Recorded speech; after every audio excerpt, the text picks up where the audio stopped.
ये call office होगी। अब इनसे क्या कहूँ? कह दो कि कार खराब हो गई है। ये कहूँ कि आज फिर गाड़ी खराब हो गई। इनसे कह दो कि तुम्हारी दादी गुजर गई। फिर दादी? मेरी कितनी दादियां गुजरेंगी। बस आज मैं उन्हें सच बता ही देता हूँ कि मैं देर से उठा था। रुको रुको रुको।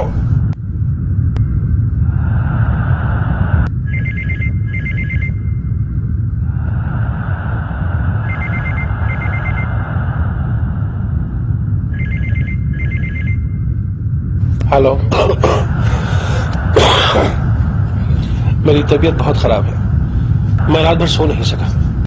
मेरी बेटी को भी बुखार है। मुझे उससे डॉक्टर को दिखाना पड़ा।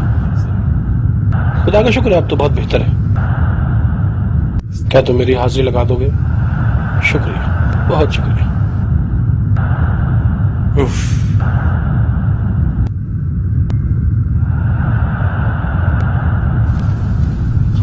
आदम अपनी तनख्वाह हराम तरीके से कमाना।